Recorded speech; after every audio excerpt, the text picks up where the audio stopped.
Joining us now exclusively here tonight is our nation's Transportation Secretary, Pete Buttigieg. We should note that he is appearing tonight in his personal capacity, not in his official one as a member of the Biden administration.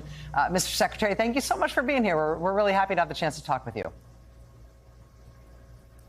Thanks a lot for having me on. And for tonight's purposes, since I am on in a private capacity, please just call me Pete.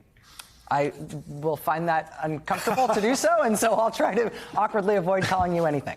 Let me ask you about personally what these last few days have been like for you. Obviously, you ran for president yourself in 2020. You're a member of the president's cabinet. You have since endorsed Vice President Harris in her presidential bid since the president has said that he endorses her as well. What has your few days been like, and how are you feeling tonight?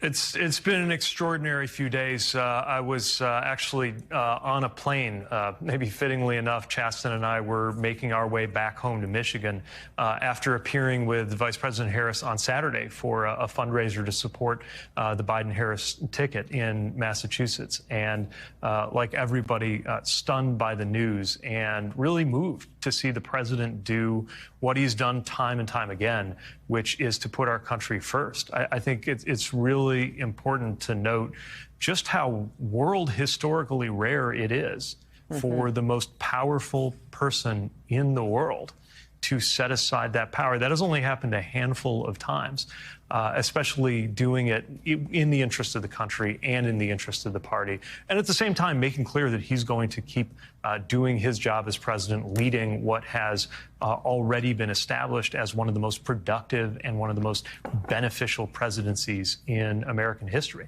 And was then moved even more to see him support Vice President Harris. I reached out to her yesterday afternoon and wanted to let her know right away that I was going to do the same. We had a great conversation. I have campaigned alongside her. I have traveled with her. I have served with her. And she's going to be an extraordinary leader for the ticket, for the party, and for the country as president. Having that kind of relationship with Vice President Harris as a member of the cabinet yourself, somebody who has come up in a somewhat parallel fashion with her in the last few years in the Democratic Party, both very well regarded in your runs for president in 2020 and a nomination that was ultimately won by President Biden, who went on to win in the general.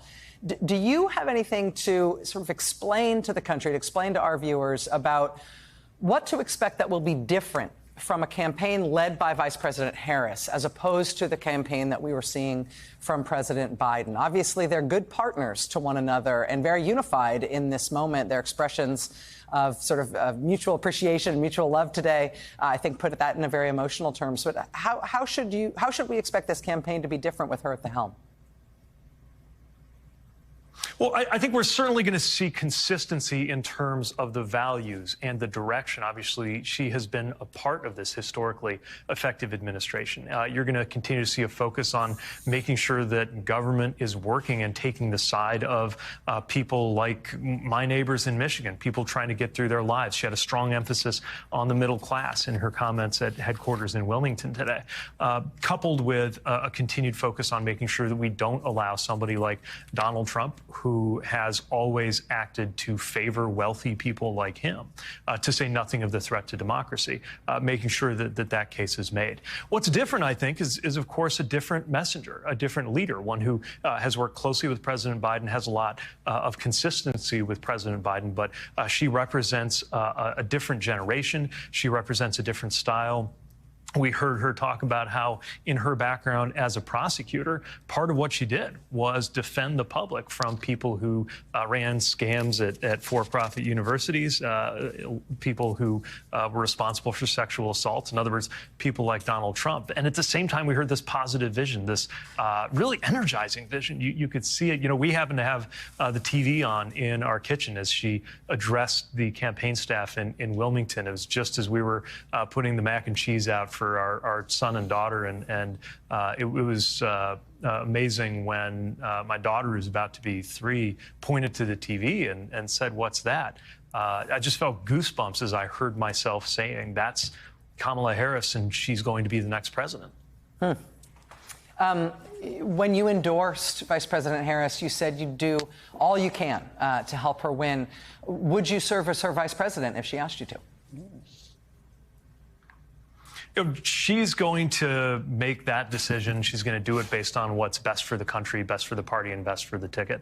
I will do everything in my power to make sure that she is the next president, because it's so important. And it's really most of all important in terms of how everyday life is going to change. I think another really important thing that will come of the president's extraordinary decision and sacrifice that he made is an opportunity to really refocus this campaign on what it means for people around America. Of course, we're going to talk about Kamala Harris and her extraordinary leadership. We're going to talk about Donald Trump and his unfitness for office, and J.D. Vance and his inability to show any evidence that he believes in anything in any durable way. But honestly, most of this campaign will not be about them. It'll be about the American people. And this is a chance to really bring that home. I'm excited to be out there on the trail whenever there's an opportunity to remind people of that and remind people that they already agree with Kamala Harris and Democrats and disagree with Donald Trump and Republicans on issue after issue after issue, from taxes to gun safety to a woman's right to choose. I don't mean to be weird, and this started off weird with you asking me to call you Pete, and I can't, and that's weird itself. But if she asked, are you saying you wouldn't say no?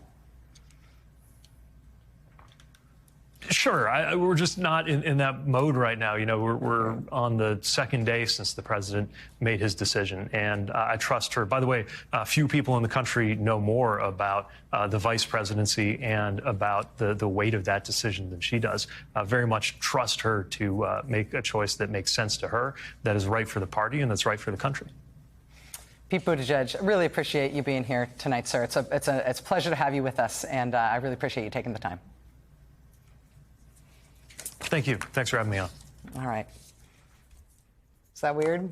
No. You just you listen for one word. Just listen for the word no, and I don't think you're going to hear the word no from any of the anyone. Well, Gretchen Whitmer said no. Gretchen Whitmer said she will not. Right, She would not serve as vice president if she were asked. She's the only person who said no. But that wasn't a no. No, not at all. But it was an audible swallow. Yes, that's who asked the question, which I think anyone who's asked the question feels. Of course they want. I will say, though, of course he should be considered and be on the list. Yeah. And there's a huge list of people who will be considered and should be. The most important thing, it is very fun to do the battleship game of this, I'm not going to lie, as a lover of politics. The most important question is not actually, in my view, what state they bring, because who knows, right? Or what electoral vote.